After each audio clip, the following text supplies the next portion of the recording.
This story is about a Liverpool legend. By legend, I don't mean someone who's etched their name in history through their hard work and determination like Steven Gerrard or Kenny Dalglish. By legend, I mean someone who's known across all of Liverpool for their eccentric behaviour and urban myth status.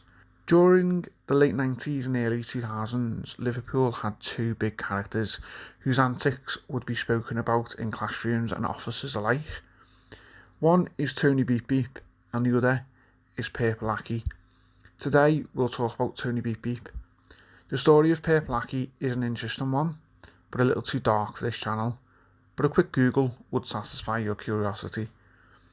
Like most urban legends, what is known of Tony Beep Beep is now quite sparse and unclear.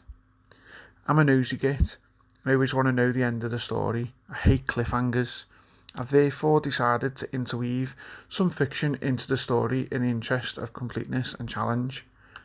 So I'll prefix it now. All events leading up to and including Tony Beep Beep getting run over by a bus is true and, to the best of my knowledge, correct. However, a lot about him is gathered from word of mouth.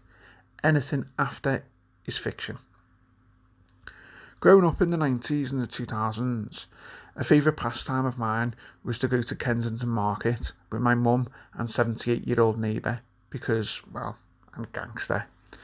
My paper round money burnt a hole in my pocket, and there was a guy in Kenny Market who would sell copied PS1 games.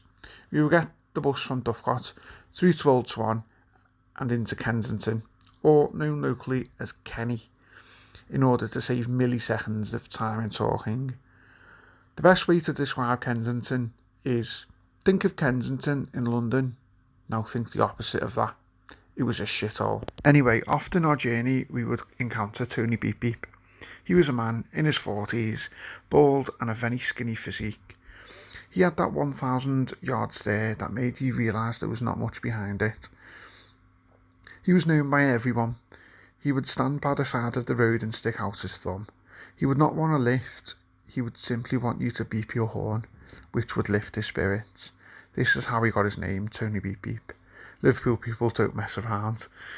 Bus drivers, cars, trucks and even police would participate in his request. It gave him such simple joy to get somebody to beep their horn. That part of Tony's character was wholesome and sweet. He did have an indignant side though. On occasion, a bus driver would not participate, out of maybe insolence or simple ignorance if they were not from the area. This would enrage Tony. I often watched from the bus Tony throw himself into a teenage tantrum. He'd smack the bus door, demand the driver beep his horn.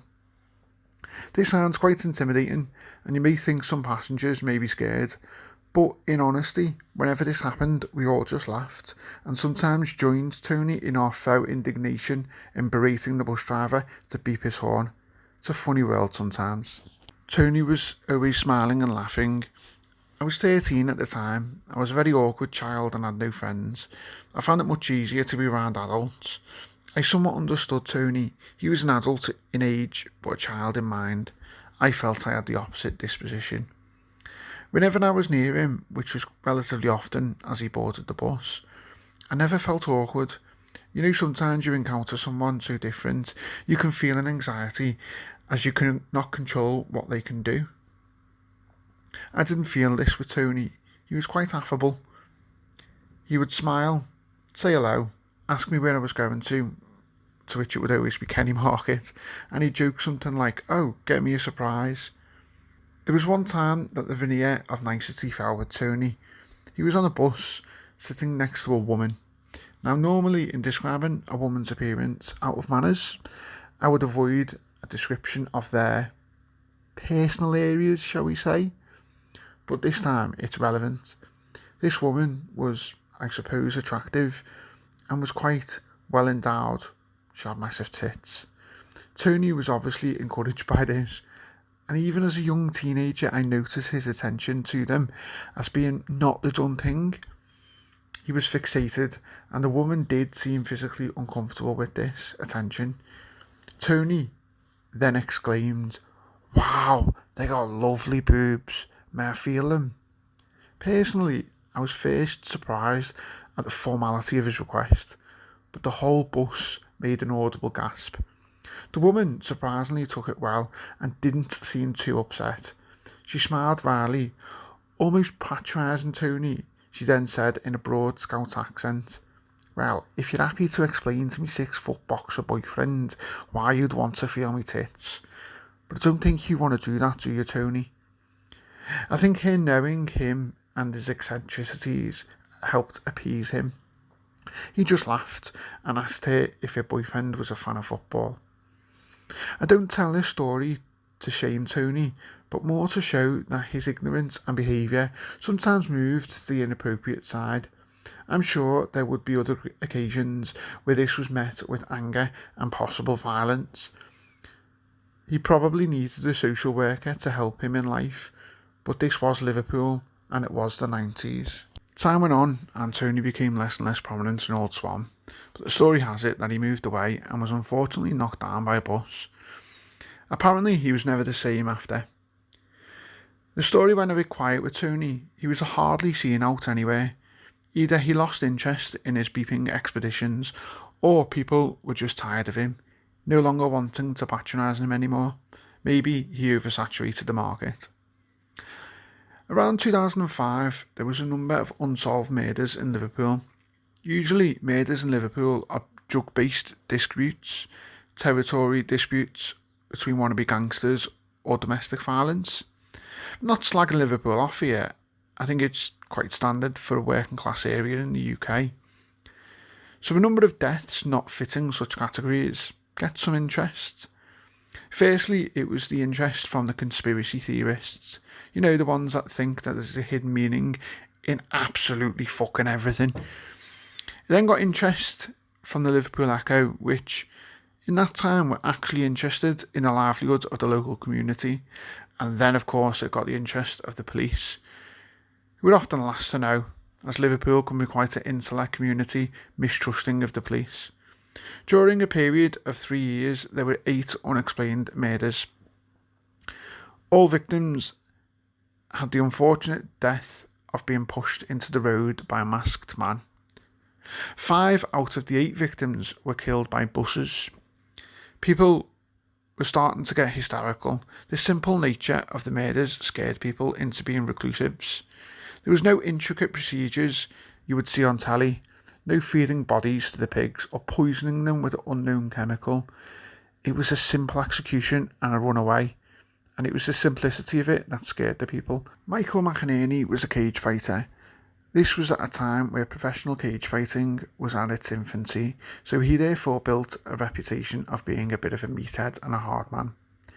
His dear mother was a victim of this terrible spree of deaths. Such an event nearly killed Michael's brother, who was now an orphan as their father died when they were children. But this woke something up in Michael, an unquenchable thirst for justice, which manifested itself in violence and aggression. At first, random lowlives circling the drain of Michael's life bore the brunt of Michael's wrath. You know, hangers-on. Long-lost cousins wanting to milk the death of an extended family member for notoriety. But during a rageful rant, Michael was aiming towards his girlfriend. She said something that would spark a fire within him. "You know, Michael, you're being a cunt to everyone, but the only one who deserves it is the one who killed Barbs. Not the most eloquent of speeches, but it done the trick." Almost instantly, Michael's behaviour changed. He focused on 2 things. Firstly, he became somewhat a wannabe investigator. He would read through everything that was publicly available about the deaths, press releases, reports and family history that was available online. He wanted to know everything. He was determined to find this person. The second thing he done was throw himself back into cage fighting and, interestingly, martial arts. He became fixated on learning how to tackle someone when they approach you from behind. It was widely speculated that the deaths seemed to follow the bush route from Old Swan to Bootle. Between these destinations there were 8 bus stops. Each stop was between 6 to 9 minutes apart. Chillingly, the deaths seemed to match these bus times, but were either the same amount of weeks or months apart from the minutes to get to this bus station. There hadn't been a death in 5 months, so on this theory the next one would be very soon, as the bus station involved were 5 minutes apart. Also on this theory it should be the last, as it was the last stop. Police were everywhere, there was an uproar, and such a pattern now seems obvious, and to miss it seems criminally negligent. Maybe it was more clear in hindsight. The press had warned the public not to be have-a-go heroes, but unsurprisingly there were a number of burly men lining the streets and limbering up for their encounter with the masked pusher. It was quite a macabre thing to see. It was almost as if it was a spectacle. People almost seemed excited. But then there was Michael. He stood there angry and indignant. He felt that he was the only one there that actually wanted justice and was not there to simply see a show. People around him were talking about the victims as if they were the latest contestants of Big Brother to be evicted. Michael had tears in his eyes as he felt he had let down his mother. Even though he had done everything he could, he started to break down uncontrollably. A passerby put a sympathetic arm around him. Michael looked gratefully towards him. His upset was strangely offset by the fact that the sympathetic do-gooder was Tony. Beep beep. Michael had also witnessed Tony's antics many years ago. "You all right, Tony? I haven't seen you in a while, lad." Tony nodded and strangely whispered, "I'm sorry that this has happened." What seemed strange was the candidness of the apology. Michael didn't see condolence in Tony, but true regret. This was strange, as Michael had always seen Tony as somewhat of a simpleton, not capable of complex emotions. It just goes to show you that you may think you know someone and then they surprise you. Before Michael finished that thought, Tony then ran to the nearest road that wasn't closed and threw himself in front of a truck. There was a shocked silence. Michael fell to the ground, resuming his breakdown. Tony died immediately. The crowd slowly dispersed, confused and upset. No one was completely sure what actually happened. The police seemed equally perplexed. Police searched his flat in Bootle and found near to nothing, apart from a balaclava and a book. The book was old and worn. Written in the book were dates and interactions like 8th of August 1999. Spoke to a boy on the 10A. He was off to Kenny. Nice, felt good. 9th of January 2000. Blue lorry. Didn't beep, felt sad. This chilling book recorded all interactions Tony had, but abruptly stopped when he got run over by the bus at the first time. His medical records were shown publicly in an act of transparency. It shown that Tony was severely autistic. It was shocking how he interacted with people in the first place. After his first accident, it was recorded that he was brain damaged, but the damage would only affect his memory. Reports from neighbours, however, stated that he became more reclusive and quiet. All victims were local residents and had been local residents during the time Tony was active. Their respective families reported that all of the victims drove, but none of them ever mentioned any interaction with Tony.